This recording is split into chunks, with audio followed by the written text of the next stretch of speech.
So yo, what's up mga kabuhay barko? So welcome to 2025.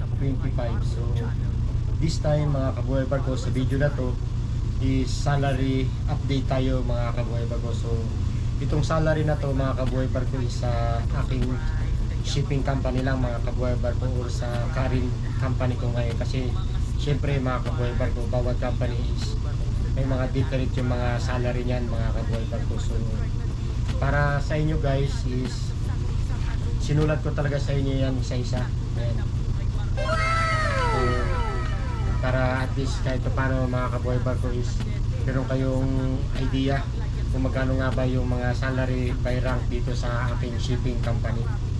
So bago po umpisahan ang video na to mga kabuhay barko, ay kung bago ka pa lang sa aking YouTube channel, ay huwag mo kalimutan mag-subscribe at i-hit ang notification bell para lagi ka pa rin updated sa mga videos ko pa i-upload. So bago ko umpisahan ang video na to mga kabuhay barko, intro muna tayo.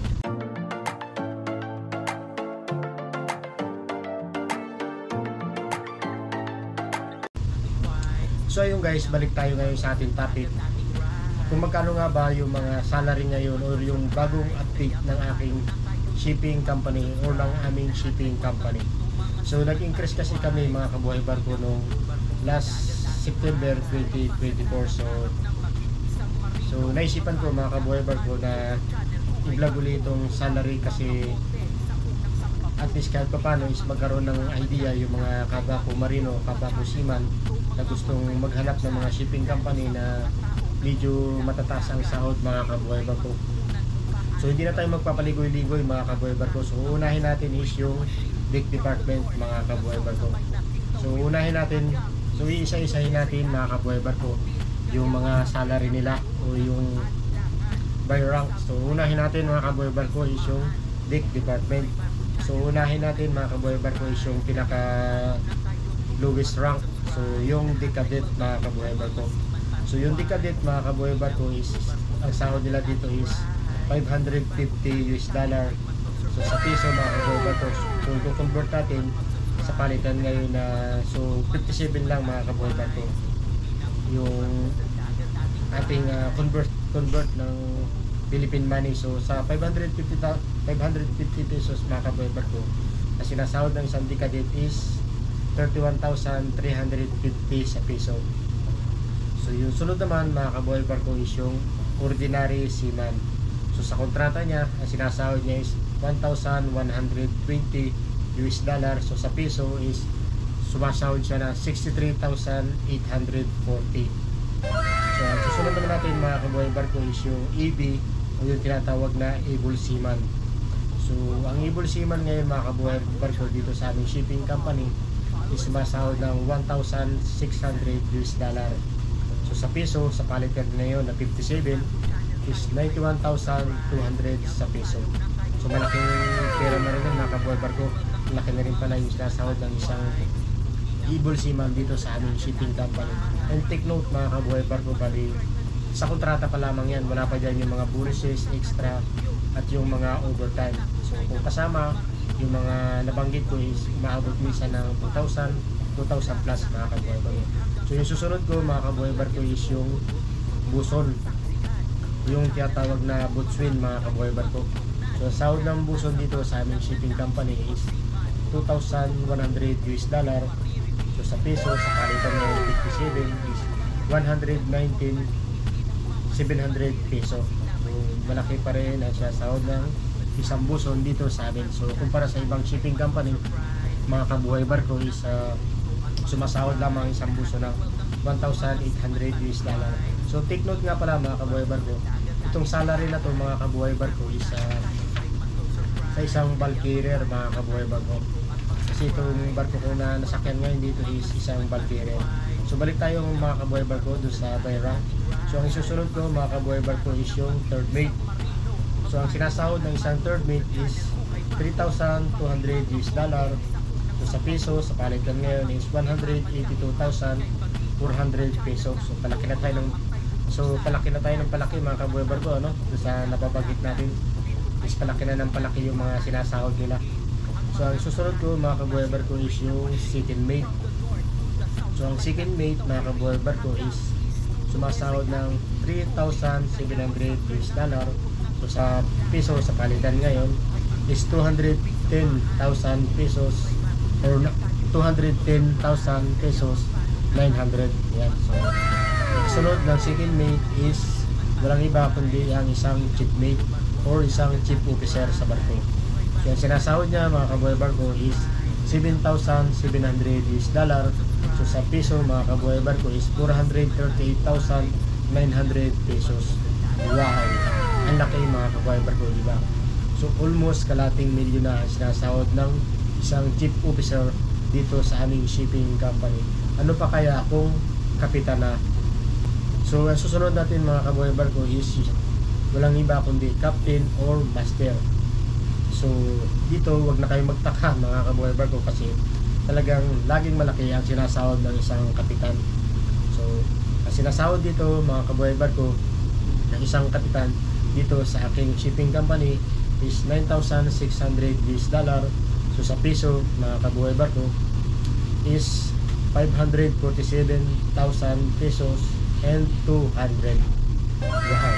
Mapapasana all ka na lang mga kabuhay barko sa sinasahod ng isang kapitan kasi as in kalating milyon talaga mga kabuhay barko yung sinasahod niya. So, wala pa dyan mga kabuhay barko yung mga other bonuses ng isang kapitan.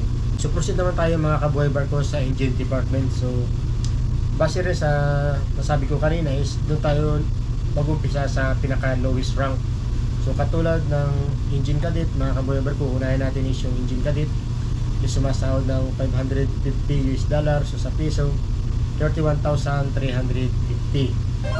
So sunod na natin mga kabuhay barko is yung wiper mga kabuhay barko. So yung wiper, ang sinasahod ng isang wiper is 1,120 US dollar. Ang trabaho kasi ng wiper mga kabuhay barko is, ng engine cadet is halos hindi nagkakalayo yan mga kabuhay barko. Halos same lang na ang trabaho yan. So yung mga punas-punas lang. So hindi pa ganoon kabigat mga kabuhay barko yung trabaho ng isang engine cadet at ng wiper. So ang susunod natin mga kabuhay barko is yung motorman na tinatawag o either yung oiler. So ang oiler, ang sinasahod ng isang oiler is 1,600 US dollar. So sa piso mga kabuhay barko is 91,200 peso. So wala pa dyan mga kabuhay barko yung overtime ng isang oiler saka yung mga extra. Kung kasama yung overtime mga kabuhay barko is maabot din ng 2,000 US dollar or minimum 1,900 US dollar to 2,000 US dollar. So hindi pare-pareho mga kabuhay barko. Yan ay nakadepende sa mga kasamang misa na second engineer. So yung iba kasi is malaking magbigay ng overtime or either ng bonus or ng mga extra mga kabuhay barko. So yung susunod natin mga kabuhay barko, so ito doon sa mga nangangarap maging welder sa barko. So napaka-demand dito mga kabuhay barko ng isang welder sa aming shipping company. So take note mga kabuhay barko is sa mga previous company ko mga kabuhay barko yung paper is halos standard lang yung sahod, pero dito mga kabuhay barko sa aking shipping company mga kabuhay barko ngayon is medyo mataas yung sahod ng isang welder dito mga kabuhay barko. So sinasahod ng isang fitter o welder dito sa aming shipping company ngayon is sumasahod ng 2,400 US dollar mga kabuhay barko. So diba malaki mga kabuhay barko. Sa ibang shipping company kasi is sumasahod ng minsan 1,800 ang isang fitter. So kasama ang overtime is pinakasagad nila o maximum is hanggang 2,000 US dollar lang mga kabuhay barko. So dito is 2,400 US dollar. So sa piso is sa palitan ngayon na 136,800 pesos mga kabuhay barko. So malaki di ba? So next, ang topic natin mga kabuhay barko is port engineer. So ang port engineer dito mga kabuhay barko is 3,200 US dollar. So sa piso 182,400 pesos. So patas na ulit tayo ng patas mga kabuhay barko yung mga sahod ng by rank. So by rank kasi yung ginawa ko mga kabuhay barko, and nag-upisa tayo sa pinaka-lowest na rango. So ang sunod is yung third engineer. So ang sinasahod ng isang third engineer mga kabuhay barko is 3,700 US dollar. So sa piso is 210,900 peso. So, napakalaki mga kabuhay barko, di ba? So, para doon sa mga aspiring natin na mga marine engineering, o doon sa mga aspiring mga seaman, mga kabuhay barko, is magtiyaga lang talaga kayong mag-aral para ma-reach nyo yung mga ganitong salary na sinasahod ng mga seaman ngayon. So, yearly kasi mga kabuhay barko is nag-i-increase ang mga shipping company ng mga salary. So, bisan by January sila nag-i-increase. So, depende yan mga kabuhay barko sa isang shipping company. Kung anong buwan sila nag-i-increase. So, normally kasi mga kabuhay barko talaga yearly is nagtataasan talaga ng mga salary ang mga shipping company ngayon, lalong-lalo na mga kabuhay barko. Sobrang daming shipping company ngayon sa Pilipinas. So, kumbaga is nagpapatasan sila ng salary para maraming mag-apply sa kanila or marami silang puro na makuha sa kanilang shipping company. So, susunod natin mga kabuhay barko is second engineer. So, yung second engineer mga kabuhay barko is sumasahod ng $7,900 US. So, sa piso is 450,500 pesos. Oh, sorry. 450,300 pesos. So, almost kalating milyon na rin mga kabuhay barko ang sinasahod ng isang second engineer dito sa nasampahan namin o dito sa aking shipping company ngayon na or sa aking current company ngayon mga kabuhay barko. So ang susunod natin mga kabuhay barko walang iba kundi ang chief engineer. So ang chief engineer dito mga kabuhay barko sa aking current company ngayon is sumasahod ng $9,500 US. So sa piso is 541,500 pesos. Wow! So, sobrang laki, nakakahilo yung sinasahod ng kapitan at ng isang chief engineer. So, ang masasabi ko lang mga kabuhay barko doon talaga sa mga nangangarap maging isang chief engineer at kapitan, kasi pagpatuloy nyo lang, huwag kayong titigil hanggat hindi nyo nare-reach yung inyong pangarap. So, ayun mga kabuhay barko, di ba ang ganda ng sinasahod nila sa at least sa isang buwan mga kabuhay barko sumasahod sila ng 541,000 sa peso. So mahigit kalating kalating milyon mga kabuhay barko yung sinasahod ng isang chief engineer. So susunod ko mga kabuhay barko is yung electrician. So itong electrician dito mga kabuhay barko is $6,200 US. So sa piso is 353,400. So malaki rin ang sinasahod ng isang electrician dito sa current company ko ngayon kumpara sa mga previous company ko mga kabuhay barko. Is yung mga electrician doon sa I remember mga kabuhay barko yung kaibigan kong electrician is sumasahod lang siya ng $5,500 US mga kabuhay barko. So dito sa current company ko ngayon is $6,200 US ang sinasahod ng isang electrician. So malaking difference siya mga kabuhay barko. Ang susunod ko is yung trainee electrician. So meron din kami dito trainee electrician mga kabuhay barko. So ayan sa mga gusto mong makasakay o mag-trainee ng electrician, so sinasahod is $1,800 US. So sa piso is 102,600 pesos. So ayun guys, natapos ko na yung deck department and engine department. So magpo-proceed naman tayo ngayon mga kabuhay barko sa galley department. So sa galley department naman mga kabuhay barko is tatlo lang lagi silang magkakasama dyan. So andyan si chief cook, assistant cook at missman.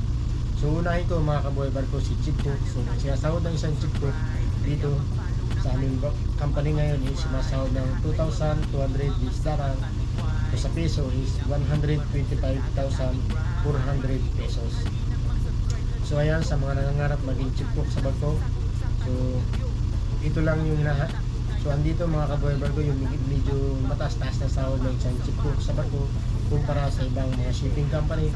Isa na sinasahod ng isang chief cook is $1,800 US lang mga kabuhay barko. With overtime is umaabot minsan ng $2,000 US. So dito is medyo mataas ng konti mga kabuhay barko. So ang next natin mga kabuhay barko is yung assistant cook. So ang assistant cook is $1,120 US. So sa peso is 63,850. So ayun guys, sa mga assistant cook natin dyan, medyo mataas din dito mga kabuhay barko kumpara sa iba, 900 lang or 1,000 US. So sa missman mga kabuhay barko, ang sinasahod ng isang missman dito is $730 US. to sa piso is 41,610 pesos. So yun lamang mga kaboy barko. So nabanggit ko na lahat yung mga by rank and yung mga salary nila. So ginawa ko talaga yan mga kaboy barko para sa inyo, para magkaroon naman kayo ng idea do sa update ng aming shipping company ng salaries by rank. So hanggang dito na lang mga kaboy barko po today's video. Sana yung nagustuhan nyo ang video na to at nagkaroon kayo ng idea kung magkano nga ba sinasahod ng mga crew or ng mga seaman dito sa aking shipping company or sa aking current company ngayon.